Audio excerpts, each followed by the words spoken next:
ইউপিপিএলৰ চিন্তাধাৰণা ইউপিপিএলৰ দুই এজন নেতা তেখেতক যি ধৰণৰ কথাবিলাক কয় অলৰেডি ৰাইজে আৰু বুজিব বাকী নাই।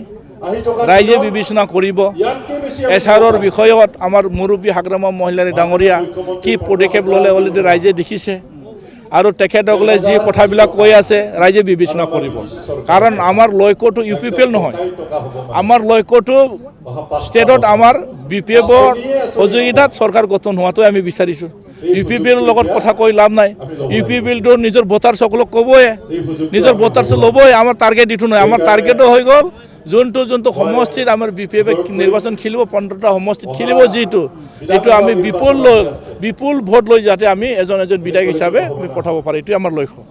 পোনপ্ৰথমে মই আমাৰ বিটিচিৰ মুৰব্বী সন্মানীয় চিফ হাগ্ৰামা মহিলাৰী ডাঙৰীয়াক ধন্যবাদ দিব লাগিব। কাৰণ নিৰ্বাচনৰ সময়ত যিটো প্ৰতিশ্ৰুতি দিছিলে সেই প্ৰতিশ্ৰুতি দিয়াটো আজি বাস্তৱত আমি ৰূপায়ণ কৰিব পাৰিলে, ইয়াৰ কাৰণে মই ধন্যবাদ দিছোঁ। আৰু অকল আমাৰ ইয়াত ধনচিৰি সমষ্টিত এই মানে 5টা গেৰেণ্টি চেক বিতৰণ কাৰ্যসূচী মাত্ৰ ইয়াত চলিছে নহয়, আমাৰ টোটেল 40টা সমষ্টিত চলি আছে। ঠিক তেনেকুৱা ধৰণৰ আমাৰ আজিৰ দিনটো আমি ইয়াত লোৱা হৈছে।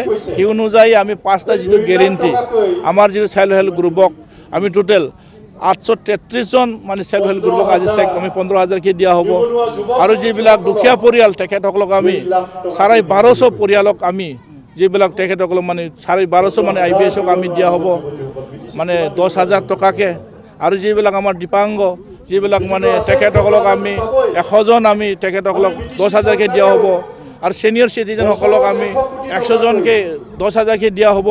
আৰু যুৱকসকলৰ কাৰণে যিটো আমি প্ৰতিশ্ৰুতি দিছিলে 100 জন ধনচিৰি সমষ্টিত যুৱকসকলে আজি 2 লাখ টকাকৈ তেখেতসকলক দিয়া হ'ব। আৰু মাটি পট্টাটো আজি ইয়াত মানে বিতৰণ কৰা হ'ব। প্ৰত্যেক মানে আমি যিটো প্ৰতিশ্ৰুতি দিছিলে এটাও আঁচনি আমি বাদ নোযোৱাকৈ আমি সেই আঁচনিবিলাক আজি আমি এটাকৈ আমি আজি চেক বিতৰণ কৰিম। আজি আমি প্ৰথমে লিষ্টবিলাক টোটেল আমাৰ ওদালগুৰি চাৰ্কেল আৰু আমাৰ মাছবাৰ চাৰ্কেল মিলাই টোটেল 1500 পৰিয়ালৰ দিয়া আবেদন কৰিছে। লিষ্টবিলাক আমি প্ৰস্তুত কৰি আছে। আজি 5 জনক আমি প্ৰথমে আজি দি দিম। বাকী লিষ্টবিলাক প্ৰস্তুত কৰি আছে। সেই অনুযায়ী আমি লিষ্টবিলাক ঠিক কৰিলে তেখেতক আমি মাটি পট্টা দিয়া হ'ব।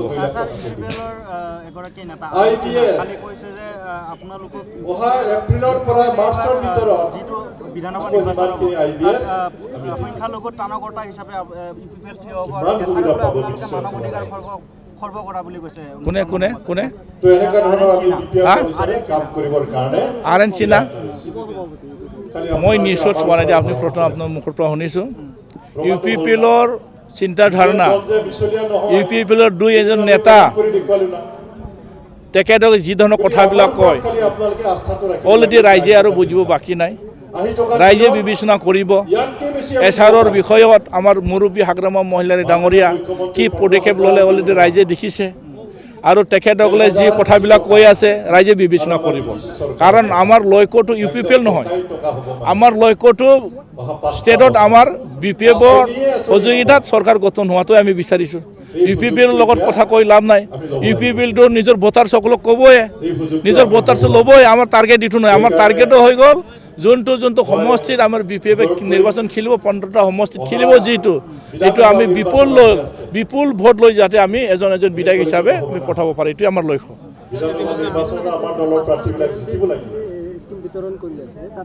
যদি আমি আমাৰ প্ৰাৰ্থীসকলক যদি আমি জিকাই দিব নোৱাৰোঁ,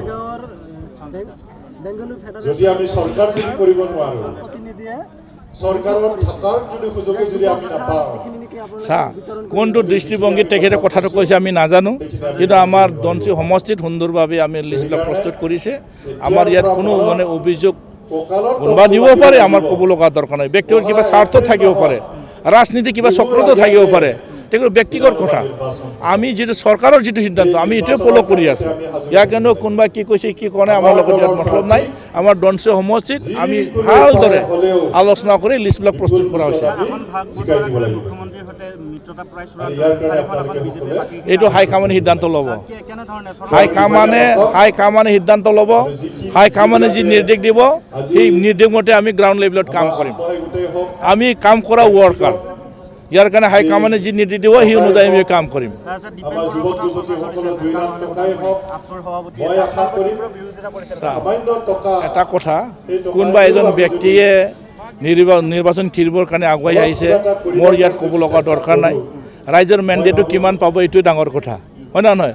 আজিলৈকে তেখেতৰ এপছৰ সভাপতি হৈ আছে। আমি নিজকে আগবঢ়াই লৈ যাওঁ আপোনালোকে যেনেকৈ ছ'চিয়েল মিডিয়াত দেখিছে, ময়ো ছ'চিয়েল মিডিয়াত দেখি আছোঁ। সময় আহক, আৰু আপোনালোকে সকলোৱে কোনটো দলত তেখেতে যোগদান কৰে, সেই অনুযায়ী কোনটো সমষ্টিত তেখেতে নিৰ্বাচন খেলে, সময়ত কথাটো কোৱাটো উচিত হ'ব। এতিয়া আগতীয়া কোৱাটো উচিত নহয়। ইয়াৰ কাৰণে মই এইটোৱে অনুৰোধ কৰিব বিচাৰিছোঁ, বহুত বছৰ তেখেতে মানে জাতিৰ মানে সংগঠন হিচাপে মানে এটা জাতিৰ হৈ কাম কৰিছে।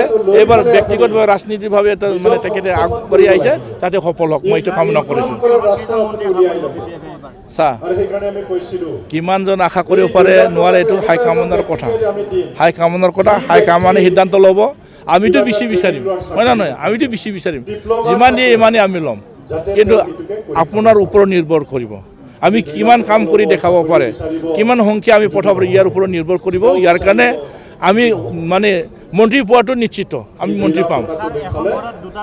নিজেই চলিব পৰা, পৰিয়ালক চলাব পৰা কিবা এটা ব্যৱস্থা আপোনালোকে এনেকুৱা সুন্দৰ সময়ৰ কাৰণে আমাৰ BPF দলৰ এটা ডিচিপ্লিন থকা এটা মানে ৰাজনীতি দল, আমাৰ কাজিয়া নাই। আমাৰ উদ্দেশ্য এইটোৱে, আমি যোনটো চিটত খেলিম এইটো কথা বাৰে বাৰে কৈ আছোঁ, সেই যোনটো চিটত খেলিম এইটো আমি জিতিম, এইখিনি আৰু।